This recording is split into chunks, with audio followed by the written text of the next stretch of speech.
still talking about the 10 resurrections that are in the Bible. And we've got Elijah and Elisha, Elisha's bones. I think I've got that right. I may have those two backwards. Those are in the three in the Old Testament. In the New Testament, of course, you've got the first three where Jesus did the resurrection with the son of the widow of Nain, Jairus' daughter, who we talked about last a couple of Sundays ago, and Lazarus, which we're going to talk about today. And incidentally, if you were here when we talked about Jairus' daughter, and if you were also in the services, Pastor Corey talked about Jairus' daughter. I talked to him later. He said that he had a whole different sermon planned until Saturday night. And he and I didn't talk about it, didn't know anything about it. I hadn't actually been at church in a couple of Sundays, so I didn't know that Pastor Richie had talked about Jairus' daughter a couple of weeks before that. And even more unique than that, Pastor Corey and I brought out a lot of the same points. So that was, that's the Holy Spirit working. But then you had Lazarus, the resurrection of Lazarus, the saints of Jerusalem, of course, the resurrection of Jesus. Then you had the resurrection of Tabitha, and then the resurrection of Eutychus. I only got his name right without having to chew it up 3 times to get it out. But we're going to talk about Lazarus, the resurrection of Lazarus today. And I want to back up a little bit to something I said when we were talking about Jairus' daughter. And I referred to, I don't remember how I referred to it, but as Jesus, as Adam being the first son, the first son of God. And that comes from the Bible. And I talked with a couple of people about it, and it's one of those things you can really, really get deep into. And there's a lot of things in the Bible that you can get deep into the weeds in, but I just wanted to talk about it a little bit, and I'll tell you why. And it comes from Luke, in Luke chapter 3, verse 23.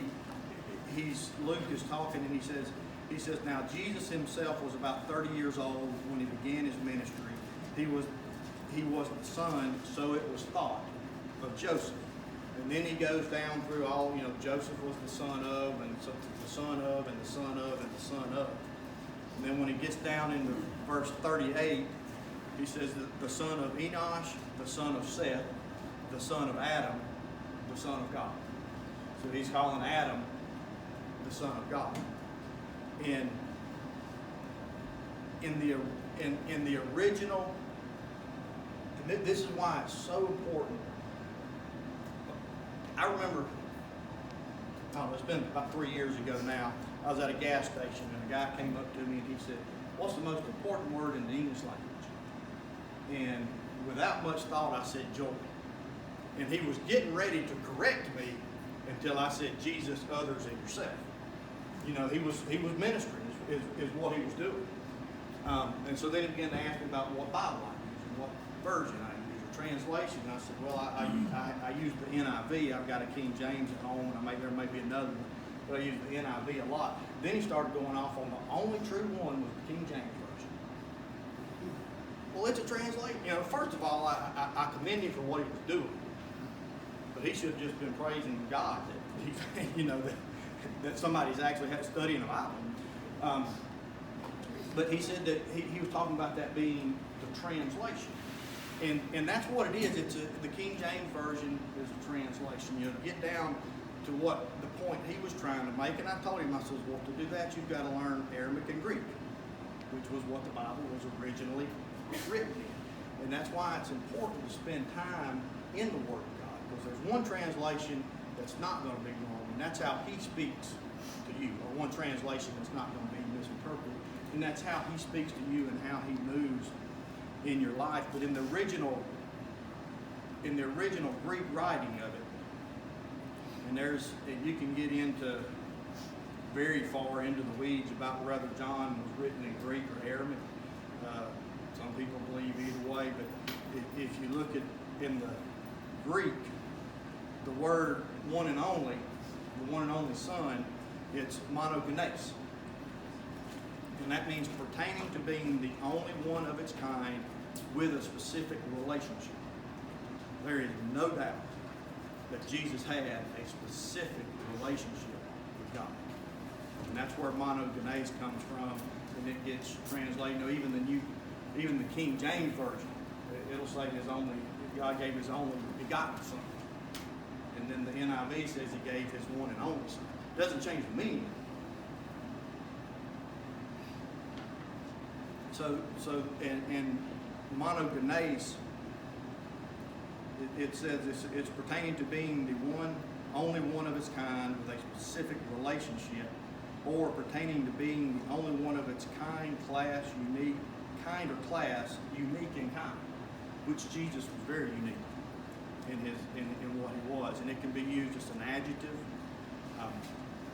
Monogenes, pious, would be only child or special child. Pious is boy in Greek. And when you look at begotten, which is what you see in the King James Version, begotten is brought into existence, and this is from Webster's Dictionary. It's brought into existence by or as if by a parent, which, Adam, he came from the dust. He came from the earth. But Jesus came from Mary and God. In that same word, monogenes, is used in Hebrews 11, 17, and 19 in its original Greek translation. And it describes Isaac, and it says by faith, which that goes back into Hebrew 11, the faith chapter. It's by faith Abraham, when God tested him, offered Isaac as his sacrifice. He who had embraced the promises was about to sacrifice his one and only son. Well, Isaac wasn't his one and only son. He was that monogenes son that had that special relationship. At the time of the sacrifice, Ishmael had already been born of Hagar. So that's where that kind of comes from. And as we work through the resurrection of Lazarus, we're going to see a couple more times where that same, if you get down into the weeds, get deep into the woods, so to speak, that you'll start to see some things coming out in translations. That's why don't take my word for it. Don't take Pastor Richie's word for it. Don't take Joel Osteen's word for it. Don't take David Jeremiah's word for it. Spend time with God. Develop that relationship with him, and he'll speak to you in so many ways that you can only imagine. Now, into Lazarus. It's in John chapter 11, and it's one of the longest narratives in John. It takes up that entire chapter. And it's one of the 7 signs, 7 miracles that appear in the Gospel of John. Hint for a future lesson. It's the first one was changing the water into wine, which was Jesus' first public miracle, at least, and the healing of the royal official's son, which we talked about a few weeks ago. The healing of the paralytic at Bethsaida, feeding of the 5,000. Jesus walks on water. We talked about that a little bit last week. And if you studied, as I was looking at that, Jesus walking on water last time, I don't remember which of the Gospels it was in, but it appears in, I think, 3 of the different Gospels. But there's one version that says, as Jesus was walking past the boat, they saw him. That tells me Jesus had a sense of humor. I'm picturing, and this is in my mind, I'm picturing Jesus is going, I'm going to get over there on the shore, and I'm just going to be standing up there by the fire roasting the fish when they get there. Just let them wonder how I got there. But Jesus was walking on water with the 5th one, and then healing the blind man from birth, and then the resurrection of Lazarus. And that resurrection of Lazarus, it shows that God has power over the greatest enemy humanity has, which is death. The greatest enemy we have is death. God has power over that enemy. And there's a parable in the Bible also of Lazarus, the rich man, and the beggar Lazarus. That's the only parable that that the main characters are mentioned by name. There's some people that think that it's the same Lazarus. There's some people that think that it has nothing to do with it. But if you look at the parable and you look at the story of the resurrection of Lazarus, you start to see some similarities coming up in there. I probably tend to lean on the side that it has something to do with it. I don't think that Lazarus that was resurrected was a beggar, but I think the parable was also a prophecy. Because you see some of the same things, because at the end of the parable of the beggar and Lazarus, when the rich man is saying, send Lazarus back to earth to warn my brothers about their impending fate if they don't change their ways. And Abraham says, it's not going to do any good because they're not going to listen anyway. When Jesus resurrected Lazarus, they ran into the same thing. There was people that saw him resurrected that still didn't believe in Jesus Christ. So you start to see those similarities. That's why I kind of lean on that side. If you're on a different side, that's perfectly fine. That's why you study the Bible. Spend time with God. Something else I found interesting, a lot of times people will use science to dispel God, to tell you why he can't be real. But science also has a phenomenon called Lazarus taxon. And that they're talking, when they see that and use that term, they're talking about something that has become extinct, but they're not seeing a fossil record of it anymore. And then all of a sudden, 100 years, 1,000 years later, they start seeing that record again. So science, who says God doesn't exist, they have a term that they use that refers to a miracle of Jesus Christ. I thought that was, I just thought that was an interesting tidbit that I came across.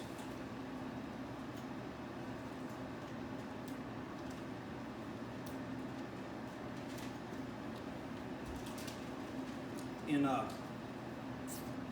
John chapter 11, it says, "Now a man named Lazarus was sick. He was from Bethany, the village of Mary and his sister Martha. This Mary, whose brother Lazarus now lay sick, was the same one who poured perfume on the Lord and wiped his feet with her hair." And that actually happens in chapter 12, after Lazarus was resurrected. At some time, Jesus goes back to their house. You've got to remember, John's writing this. He's one of the last gospels the last of the apostles that wrote a gospel.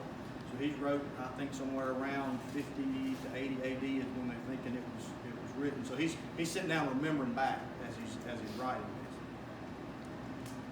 But this was this perfume in the Lord and wiped his feet with her hair. So the sister sent word to Jesus, "Lord, the one you love is sick." When Jesus heard this, Jesus said, "The sickness will not end in death. No, it is for God's glory, so that God's Son may be glorified through it." So Lazarus is sick.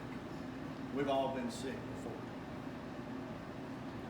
Whatever situation you're facing, doesn't matter what it is, God can bring glory to it. We think, whatever troubles we think we have, we don't have. I think it's in Philippians 2. I think it says every knee should bow on heaven, on earth, and below the earth, or under the earth. Even your giants, God has power over them. We should. It's hard to do sometimes, but we need to thank God for the trials and tribulations in our lives, because that's what brings us closer to Him. That's what brings out the gifts that He gives us. Has anybody in this room ever been sold into slavery by their brothers, their own family? Or has anybody in this room ever been thrown in jail because their boss's wife said, "This guy attacked me"? Or while you were in jail, has anybody ever been helped somebody get out of jail and then forgotten about while they were in there? That's what happened to Joseph. In Genesis 50, 19, and 20, this is what Joseph, he's laying on his deathbed, he's dying, and this is what he tells his brothers. Don't be afraid, I am in the place of God. You intended to harm me, but God intended it for good to accomplish what is now being done, the saving of many lives. Joseph knew he was where God wanted him. He knew those troubles and those tribulations in his life brought him to the place where he was at for God's purpose. And that's what in Romans, he knew what we're told in Romans 8:28. And we know that in all things, not some, not most, but in all things, God works for the good of those who love him, who have been called according to his purpose. It doesn't mean that all things are always good. You know, there's evil in this world. You can turn on the news and it doesn't take very long. It doesn't take very long to figure that out. But God can turn every situation around for the good. Because he has power over sickness. He has power over death. He has power on everything, over everything on that side of death.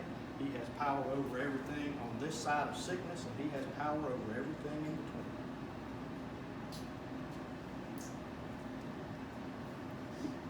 God doesn't promise to keep us happy, but he promises to work through us for the good of everything. But, you know, that promise isn't for everybody. That's a promise for those that believe in him. See, we don't have to live a perfect life. We just have to love the one that lived a perfect life for us.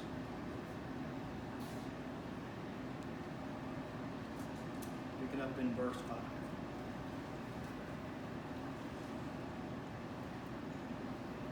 Jesus loved Martha and her sister and Lazarus.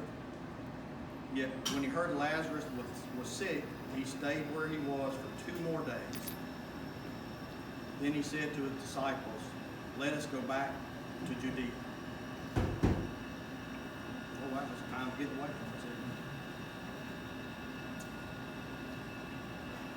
it? You know, we saw this same thing in Jairus when Jesus healed his daughter. There was a bit of a delay, right? And here Jesus has waited 2 days. He's heard he's sick, and he's waited 2 days. And he did that with Jairus' daughter. We talked about that some last week about our impatience. You know, sometimes we think God's not hearing our prayers, or he's not answering them the way we want him to answer. You know, there's an old country and western song, probably not old, but country and western song that says, "Thank God for unanswered prayers." Well, they're not really unanswered prayers. They're answered according to his will, not my will. But I can assure you, no, let me back up. He assures you that he will meet your needs. Most of us can quote the first verse of the 23rd Psalm from heart. Because the Lord is my shepherd, I shall not want. And I look at a lot of contracts in my everyday life. When I see that word "shall," I know that is going to happen. Period. Without a doubt. Philippians 4:19 says, "And God will meet all our needs according to the riches of his glory in Christ."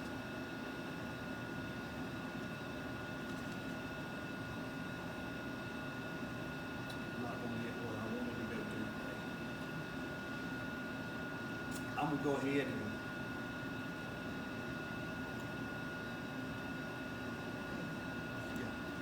I'll go ahead there and leave that there.